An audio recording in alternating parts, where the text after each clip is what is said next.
बर्बादी के लिए उन्होंने ऐसे ऐसे रास्ते तैयार किए। उन्होंने टीवी का कल्चर दिया, उन्होंने मोबाइल का कल्चर दिया, उन्होंने रेडियो का कल्चर दिया, उन्होंने जींस और टी शर्ट का कल्चर दिया, उन्होंने बेहयाई का कल्चर दिया। यानी 100 साल पहले वो यूरोप की धरती से एक ऐसा मजबूत कल्चर की बुनियाद उन्होंने रखी। वो कल्चर आज मुसलमानों के मुस्लिम समाज में आ चुका है।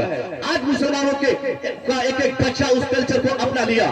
100 साल पहले उन लोगों ने अमल कराना, 100 साल के बाद वो सारे लोग, सारे दुश्मन बैठे हैं, मगर मुसलमान खुद उन कल्चर पे अमल कर रहा है, उनके उरूल पे अमल कर रहा है। मुसलमान खुद उसका शिकार होता जा रहा है।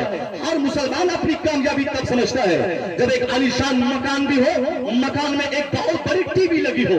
एक आदमी अपनी कामयाबी उस वक्त समझता है जब वो एक मस्जिद के मौलवी से बेहतर अपने आप को समझे। एक आदमी अपनी कामयाबी उस वक्त समझता है जब एक आलिम दीन से वो अपने आप को सबसे बेहतर गर्दाने की कोशिश करे। यही वो तरीका था ना, ताकि अवाम और उलमा दोनों के बीच में बगावत पैदा हो जाए, दोनों के ताल्लुकात खराब हो जाए। चुनांचे लोगों ने अपना तरीका, उनका दिया हुआ तरीके को अपनाया और एक अलग से रास्ता तैयार किया, और आज वो रास्ता हर घर में नजर आ रहा है। आज मुसलमानों की बच्चियों के हाथ में मोबाइल, मुसलमानों के छोटे छोटे बच्चे के हाथ में मोबाइल, 24 घंटे में 12-12 घंटे तक मुसलमानों की बेटियां मोबाइल देखेंगी। मुसलमानों का बच्चा आज व्हाट्सएप और फेसबुक के कल्चर से जुड़ चुका है। ऐसा क्यों किया गया? ताकि ज्यादातर टाइम मुसलमानों का टीवी और मोबाइल से लटपट रहे। उनके पास टाइम ज्यादा रहेगा नहीं, उनके पास टाइम की किल्लत और स्कार्सिटी होगी।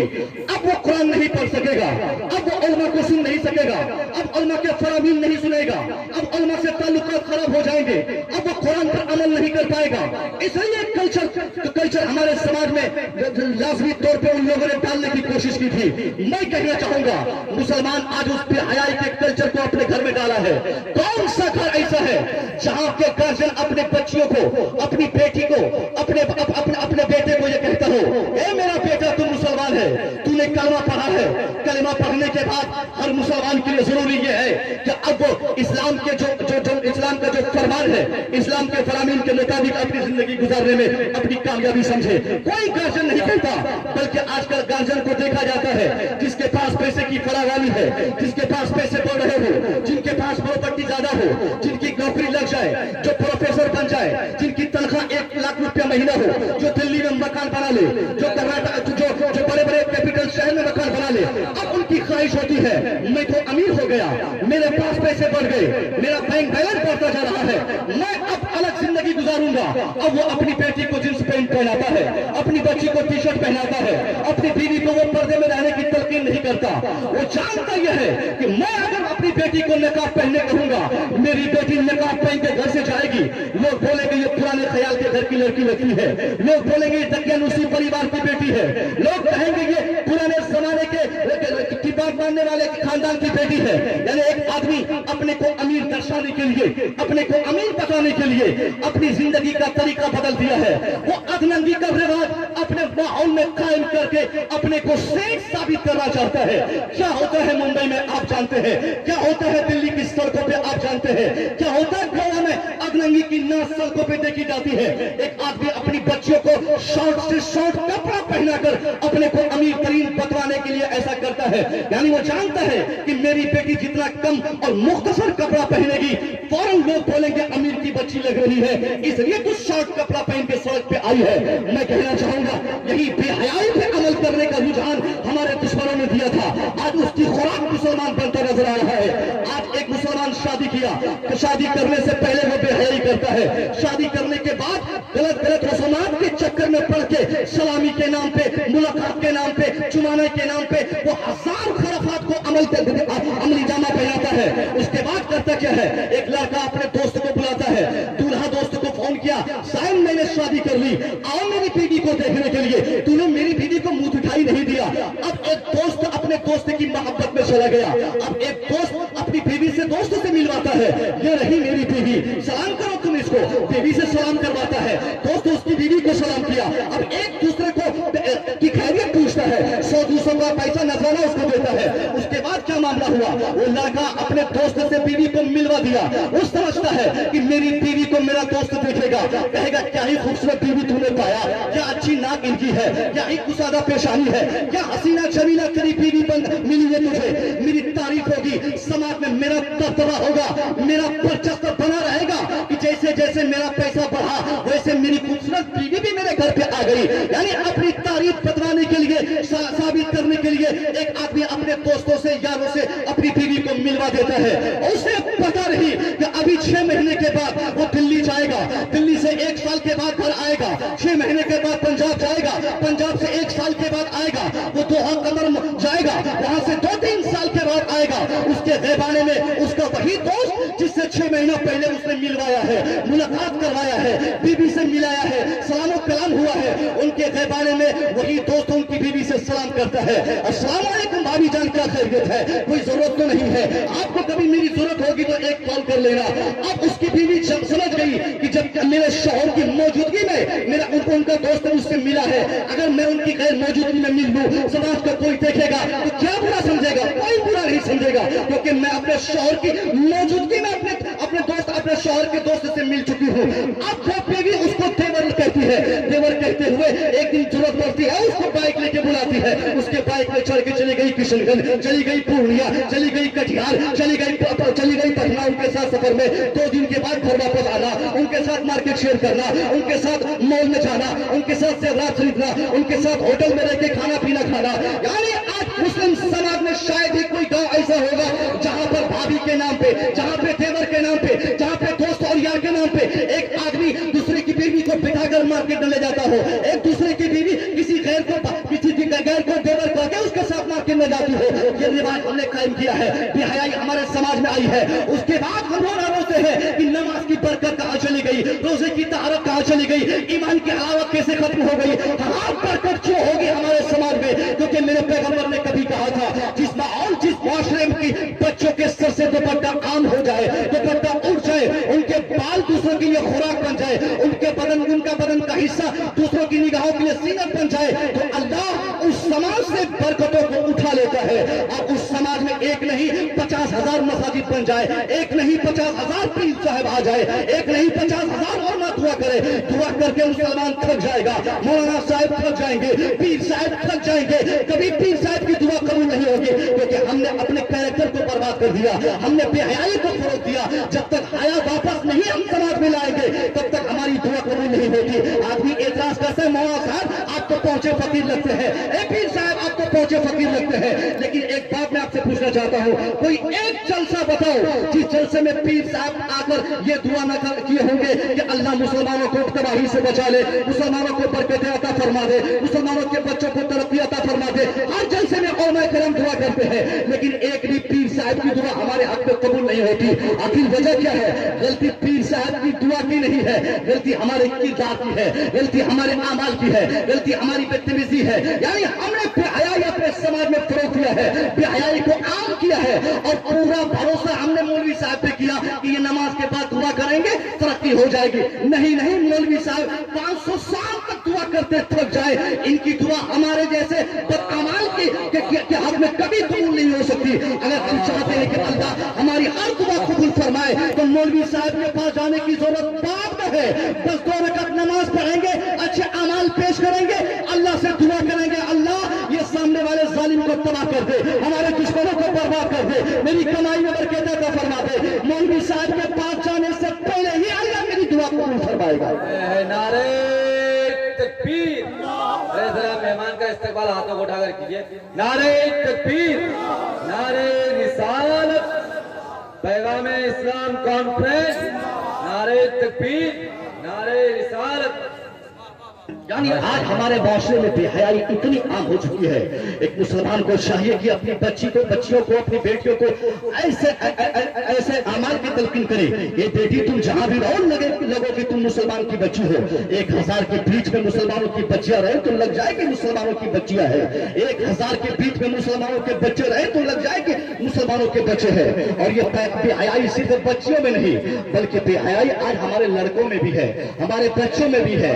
कुरान पाक ने سب سے پہلے مسلم بچوں کو کی نگاہوں کی حفاظت کا پیغام دیا ہے, اس کے بعد بیٹیوں کو پردے میں رہنے کا پیغام دیا ہے. لڑکے بھی اپنی نگاہوں کی حفاظت کرے, بچیاں بھی اپنی نگاہوں کی حفاظت کرے, ایک ایسا خوشگوار ماحول کریٹ کرے, ایک ایسا ماحول بنائے, ایک ایسا سماج بنائے کہ دور سے آدمی دیکھ لے تو سمجھ جائے کہ مسلمانوں کا گھرانہ ہے, دور سے آدمی دیکھے تو لگے کہ ہاں مسلم سوسائٹی ہے, مسلمانوں کی آبادی ہے. مسلمان جہاں رہے وہاں آیا ہے, مسلمان جہاں رہتا ہے وہاں بے پردگی نہیں ہوتی ہے, مگر آج مسلمان اپنا طریقہ غیروں کی طرح بنا لیا ہے. اب وہ لوگ بھول گئے, وہ کفار مشرک جن کے اعمال اتنے پہلے خراب تھے, جنہوں نے پردہ ہم سے سیکھا. آج دیکھا جاتا ہے سڑکوں پہ غیروں کی بچیاں بھی, غیر مسلم کی بچیاں بھی اسکوٹی چلاتی ہے, لیکن ان کی نگاہیں چھپی رہتی ہے, ان کے چہرے ڈھکے رہتے ہیں. وہ اپنے پورے جسم کو ڈھک کر جانے میں اپنی بھلائی سمجھتی ہے, اور مسلمانوں کی بچیاں سمجھتی ہے کہ یار میں کیا کروں گا, سارے کام تو مولانا صاحب کرتے ہی ہے, مولانا صاحب ثواب دلوا دیں گے, مولانا صاحب جنت دلوا دیں گے, پیر صاحب جنت دلوا دیں گے, 1 سال کے بعد جلسہ ہوگا وہاں جنت بانٹی جائے گی, وہاں سے جنت خرید لوں گی. بس یہ فکر آج عائل ہو گئی ہے, اور ہم نے عمل کو خراب کر کے ساری ذمہ داری علماء کرام پہ دی ہے. اس لیے پیغام اسلام کانفرنس کے بینر تھے, مصور رضا آپ سے ایک چھوٹا سا پیغام یہ دینا چاہے گا. ہم اگر اپنی کامیابی چاہتے ہیں تو ہم کو تلوار اٹھانے کی ضرورت نہیں ہے. ہم اپنی اگر کامیابی چاہتے ہیں تو ہم کو زیادہ دوسرے کام میں مشغول ہونے کی ضرورت نہیں ہے, بلکہ اپنے اعمال کی اصلاح ہم کریں, اپنی مسجدوں میں کی طرف بھاگنا شروع کریں. وہ مسجد جو لاکھوں روپیہ خرچ کر کے ہم بناتے ہیں, مگر کبھی جانے کی توفیق ہم کو ہو تب نہ.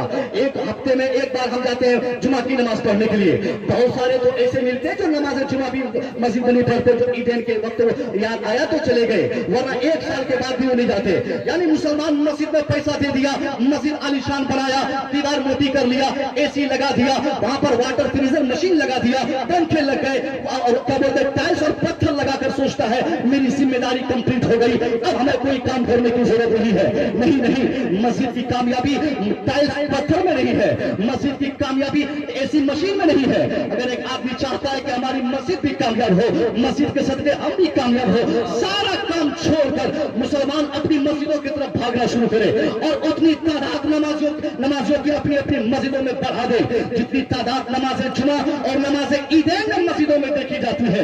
اتنی تعداد سے مسلمان نماز فجر میں مسجد پہنچ جائے, نماز ظہر میں مسجد پہنچ جائے, نماز عصر اور مغرب کے لیے مسجد پہنچ جائے, نماز عشاء کے لیے مسجد پہنچ جائے. اتنی کثیر تعداد میں جس دن مسلمان 5 ٹائم نماز کے لیے مسجد پہنچے گا, ابھی 2-4-5 سال بھی بیتے گا. یہ ہندوستان جو کبھی کسی غیر اور ظالم کے قبضے میں تھا, یہ ہندوستان جو آج کسی جاہل کے قبضے میں ہے, مسلمان عملی اعتبار سے مسلمان بن کے تو دکھا دے, ہندوستان سمیت ساری دنیا میں مسلمانوں کی شاشن ہوگی, ساری دنیا میں مسلمانوں کی حکومت ہوگی, مگر مسلمان پہلے عمل کرے گا تب جا کر ایسا ہوگا. اور جب مسلمان خود ہی بھی حیائی فروغ دے گا, مسلمان خود ہی قرآن کے فارمولے کے مطابق عمل نہیں کرے گا, صرف نعرہ لگائے گا کہ مسلک کے اعلیٰ حضرت کے ہم ماننے والے ہیں, ہم سنی مسلمان ہیں, ہم جنتی مسلمان ہیں. یہ نعرہ اڑا سے کچھ نہیں ہونے والا ہے. عملی اعتبار سے ذرا ہم تو جانچ تو کر لیں کہ کیا مسلک کے اعلیٰ حضرت ہمارے کردار سے دکھتا ہے کیا؟ نہیں, یہی مسلک کے اعلیٰ حضرت ہے کیا کہ خواب دیکھا, صبح ایک قبر بن گئی, اس کے 1 ہفتے کے بعد ہم نے مزار بنا دیا, اور اس مزار کو پرموٹ کرنے کے لیے کلکتہ سے کرینہ آ گئی, ممبئی سے ٹینا آ جائے, کل لکھنؤ سے کوئی اور ہیروئن آ جائے, وہ ڈھولا طبلہ لے کر وہ اس کا بڑا پروگرام کر کے, اور وہ پیر صاحب ڈپلیکیٹ مزار کا وہ ڈپلیکیٹ مجاور وہاں پہ بیٹھ جائے, 5 چبا کر نوٹوں کی گتیاں اڑائے وہ کیا بولتے قوالی کے اوپر, اور اس کے بعد وہ پیر صاحب سمجھے کہ اب تو میں کامیاب ہو گیا, اس سے کامیاب ہو گیا. چادریں اب چڑھیں گی, ہر سال چادریں چڑھیں گی, کثیر تعداد میں چادریں چڑھتی ہے, لوگوں کو گمراہ کیا جاتا ہے, وہ لوگ گمراہ ہوتے ہیں, اور لوگوں کو کہا جاتا ہے کہ یہ مسلک اعلیٰ حضرت ہے, یہ سنیوں کی پہچان ہے کہ قبر چلا جائے, زیادہ سے زیادہ چادریں چڑھائی جائے, خوب اگربتی لگائے جائے, خوب مزارات میں چما چاٹی کیا جائے. یہی مسلک اعلیٰ حضرت ہے کیا؟ نہیں, شاید ہم نے صرف اب تک نام سنا ہے مسلک اعلیٰ حضرت کا. مسلک اعلیٰ حضرت کا نام یہ نہیں ہے, بلکہ مسلک اعلیٰ حضرت کا فرمان یہ ہے کہ 4 ہاتھ دور سے قبر کے پاس کھڑا ہو جائے, 4 ہاتھ دور ہو جائے, اور وہ چادر پہ چادر جو ہم لوگ چڑھاتے ہیں نا, یہ مسلک اعلیٰ حضرت نہیں ہے. سرکار اعلیٰ حضرت فرماتے ہیں جب تک ایک چادر بوسیدہ نہ ہو, خراب نہ ہو, جب تک دوسری چادر کی عادت نہ ہو, تب تک दूसरी चादर न डाली जाए, चाहे 1000 मन्नत करने वाले वहां पहुंच जाए, मगर इतनी गलती चादरों की होती है। 40 रुपया 50 रुपया करके वो डुप्लीकेट मजार का वो जाली 3 चादरें बेचकर जमीन खरीदेगा, पटना में मकान बनाएगा, दिल्ली में वो अय्याशी करेगा। उसे पता नहीं वो एक बार जलसा करवा के किसी ब्रांडेड खतीब को बुलाकर अपने मजार का प्रमोशन करवा देगा, ब्रांडेड पीर को बुला के कहेगा हजरत आप ऐलान कर दीजिए ना कि मैंने कष्ट से देखा है कि इस कब्र में एक पीर साहब लेटे हुए हैं। तूने कष्ट से देखा है, यही कष्ट तुम्हारी है क्या? किसी का ही कब्र बन जाए उसमें किसी पीर को तुम घुसा दो, हराम है। मतलब के आला हजरत के नुक्ते नजर से ये हराम है। अगर सच्चा सुन्नी है ये बुरे अमाल को छोड़ा जाए, सच्चा वफादार बना जाए, अहले सुन्नत वल जमात का जो फरमान है उस फरमान के मुताबिक अमल कराया जाए, अपनी कौम को बताया जाए, नौजवानों को बताया जाए, बच्चियों को रोका जाए उन मज़ारात पे जाने से, उन कब्रों पे जाने से, उन उर्सों पे जाने से, उन कवाला कवाली की महफिल में जाने से। ताजुब की बात तो यह है कि जिस मजहब के हम मानने वाले हैं उस मजहब का फरमान तो यह कहता है कि हमारी बच्चों के पाजे की आवाज भी गैरों के कानों तक न जाए। अगर वो कुरान पढ़े तो पस्त आवाज में, वो तिलावत करे तो इतनी कम आवाज में करे कि उसकी आवाज चार दीवारी से बाहर न जाए। अगर उसकी आवाज दीवार से बाहर छलांग कर जाए, किसी गैर के काम को मशगूल कर दे, कोई गैर उसकी आवाज को सुनकर उस बेटी की तरफ, उस बच्ची की तरफ अगर मशगूल हो जाए तो उसकी तिलावत करना हराम है, वो तिलावत बेहतर नहीं है। तो जब हमारा मजहब इतनी ताकीद करता है, औरतों की आवाज पर इतनी पाबंदी आयत करता है, तो ये कौन सा मजहब इजाजत दिया है कि टीना को बुला लो, कटीना को बुला लो, नेहा को बुला लो, कवाला को बुला लो और खूब गजलें गलवाओ और पीर साहब पान चबाकर खादिमों से कहे ये पंसैया दो, ये उस हीरोइन को दो, वो कवाला को दो। यही इस्लाम हमारा कहता है का? खबरदार, ये इस्लाम नहीं है, ये इस्लाम के नाम पे ढोल है। ये मसले को बदनाम करने वाले मसले के आला हजरत के सबसे बड़े दुश्मन है, जो मसले के आला हजरत के बैनर तले ये हजारों खुराफात को जन्म देते हैं। अगर ये एक बीमारी हमारे समाज में है तो हम इसे दूर करें, इंशाअल्लाह अल्लाह की रहमतों का नुज़ुल होगा, हम बुराइयों से बच जाएंगे, बरकतें नाज़िल होंगी हमारे घरों में। और ये ढोंगी ढोंगा के चक्कर में मत पड़िए जो कहते हैं कि चिल्ला लगाओ 40 दिन के लिए बरकत आ जाएगी। यानी ये पीर साहब कहते हैं ताबीज़ लोगे बरकत होगी, कुरान कहता है नेक अमल करोगे तो बरकत होगी। मुसलमान किसकी बात माने? ये ढोंगी की बात माने या कुरान अज़ीम की बात माने? ये पीर साहब कहते हैं चिल्ला करोगे तो पैसा बढ़ जाएगा, और मज़हब इस्लाम कहता है अगर कामयाबी चाहिए तो 5 वक्त मस्जिद में आ जाओ, नमाज के लिए आ जाओ, कामयाबी तुझे मिल जाएगी। इसलिए मुसलमान किसी ढोंगा ढोंगी के बातों पे न रहे, बल्कि सीधा सादा सच्चा मतलब के आला हजरत का पैरोकार अगर उसे बनना है तो खुराफात को अपने समाज से निकाल दिया जाए। मतलब के आला हजरत इसका नाम नहीं है कि कहीं मजार बना लिया जाए, बच्चियों को लेकर जाकर मेला लगाकर खूब कवाली कवाला के प्रोग्राम में डांस सब करवा दिया जाए, हर किस नहीं, मेरा मजहब इसकी इजाजत नहीं देता है। मैं आखिर में बताना चाहूंगा क्योंकि ये बीमारी सिर्फ सीमांचल में नहीं बल्कि अगर सीमांचल इसके लिए 20 है तो बंगाल भी 21 है, बंगाल 21 है तो 22 नंबर पे यूपी भी है। मतलब जहां जहां सुन्नी मुसलमान रहते हैं, अब सुन्नियत के नाम पे लोग थोड़ी छूट देते हैं कि सुन्नी हजरात मज़ारात पे जाते हैं। नहीं नहीं, सुन्नी हजरात तो जाते ही हैं, मगर अहले सुन्नत वल जमात का कायदा है, हमारे मामूलात है, हमारा गाइडलाइंस है कि हम मजार पे किस तरीके से जाए, कितनी दूर रहे, कितनी चादरें चढ़ाए, किस तरीके से साहिब मजार की इज्जत करे। मजार जाए ना जाए मगर साहिब मजार के किरदार पे अमल जरूर कर ले, ये हमारी कामयाबी की दलील है। पीर साहब की बात पे, पीर साहब के फरमान पे हम अमल करके बताए, ये नहीं कि पीर साहब को मुर्गा बिरयानी खिलाकर हम जन्नती हो गए। नहीं नहीं, वो पीर बेहतर है, वो मुसलमान बेहतर है जो अपने पीर को देखकर उस तरह अमल करने की कोशिश करे, उनके वजू के तरीके को देखकर उस तरह वजू बनाने की कोशिश करे, उनके पास बैठकर उस तरह बनने की कोशिश करे। ये मसले के आला हजरत बताता है, ये हमारे मामूलात मसले के आला हजरत में से है। ये मेरा छोटा सा पैगाम हजरत मोहतरम, मेरे पास वक्त की काफी कमी है, बहुत सारे अहकामात आपको दिए गए, बहुत सारे हुक्म दिए गए कि आप इस अंदाज से बोलेंगे, ये काम बोलेंगे, लेकिन एक सबसे इंपॉर्टेंट काम क्या क्या है कि आपके समाज में जो मस्जिद की तामीर आप कर रहे हैं, ज़ेरे तामीर जो मस्जिद है, ये मस्जिद निहायत वो एक ऐसी जगह तामीर हुई है और एक ऐसा घर बनने जा रहा है जिस घर में जाकर आप अल्लाह को याद करते हैं। वो ऐसा घर है, अल्लाह की कसम, जो मुसलमान मस्जिद से दिल लगाता है, अल्लाह तमाम तबाही और बर्बादी से मुसलमान को बचा लेता है। आज हमारी बर्बादी की एक वजह ये भी है कि हमारा कनेक्शन मस्जिद से टूट चुका है। हम सिर्फ अपने घर की तरफ ध्यान देते हैं कि घर में टाइल्स होना चाहिए, घर आलीशान होना चाहिए, मकान खूब बढ़िया होना चाहिए, कीमती जमीन हमारी होनी चाहिए, बंगला होना चाहिए, हर बेटे के लिए अलग अलग कमरे, अलग अलग टॉयलेट बाथरूम होना चाहिए। अच्छी बात है, अब अपने परिवार के लिए, अब अपनी फैमिली के लिए ऐसी फिक्र करते हैं, अल्लाह आपको आपकी मुराद पूरी फरमाए। लेकिन जिस समाज में एक आदमी सिर्फ अपना ही घर बनाए और अल्लाह के घर की तरफ उसकी तवज्जो न हो, तो याद रखा जाए कि वो समाज इंतजार करे। जिस तरह 2017 में आदमी बिलबिला रहा था, सड़कों पे आके हाहाकार मचा रहा था, एक एक बोतल पानी के लिए तरस गया था, वो इंतजार करे कि अल्लाह वो दिन फिर लाएगा। वो आदमी जो आलीशान बंगले में रहकर उसको अल्लाह के घर की कोई फिक्र नहीं होती, अल्लाह कोई वक्त ऐसा नाजिल फरमाएगा, ऐसा हाइल फरमाएगा जब वो अपने बंगले से उतर के सड़कों पे तंबू डालकर वो रात गुजारने पर मजबूर होगा। इसलिए मैं गुजारिश करना चाहता हूँ, ज़ेरे तामीर गौसिया मस्जिद के लिए मैं एक आवाज लगाना चाहूंगा। जो मुसलमान जन्नती हो, जो मुसलमान अपने आप को डायरेक्ट उलमा की निगाहों के सामने कुछ देकर जन्नत अपने नाम पर लाजिम करवाना चाहता हो, मैं चाहता हूं कि अपने आप बगैर कहे हुए वो कितनी रकम देना चाहते हो, जरा खड़े होकर बता देंगे कि मस्जिद गौसिया के प्लास्टर के लिए, उसके नोरिशमेंट के लिए, उस पर रंग पेंट के लिए कितना खर्च वो करना चाहते हैं। जरा एक मुसलमान, फकत एक मुसलमान अपनी मर्जी से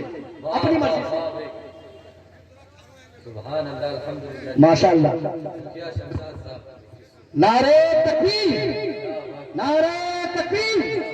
देखिए हमारे मुखिया शमशाद साहब ने 2100 रुपये दिया, अल्लाह इनकी मुरादें पूरी फरमाए। आमीन आमीन आमीन। जो इंसान अल्लाह का घर बनाने में पैसा खर्च करता है, अल्लाह उनके लिए जन्नत में घर बनाता है। और उनका घर अगर दुनिया में हो तो अल्लाह उसके घर, दुनिया के घर की हिफाजत फरमाता है। हम चाहते हैं कि बाढ़ से हमारा घर बच जाए, एक और मुसलमान भाई खड़ा हो जाए। 2100 रुपया का मुतालबा है मस्जिद के प्लास्टर के लिए। जिसके पास अभी न हो वो लिखवा भी सकते हैं।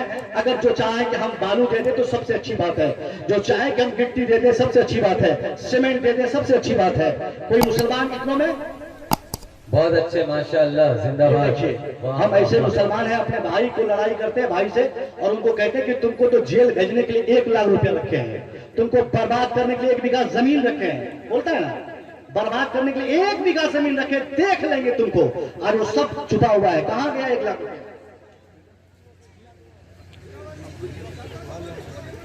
माशाअल्लाह साहब 150 रुपया दिया, अल्लाह को 2100 रुपया का मुतालबा है। कोई है 2100 रुपये वाला? वीडियो को लाइक करें, शेयर करें, कमेंट करें, जामी चैनल को सब्सक्राइब करें।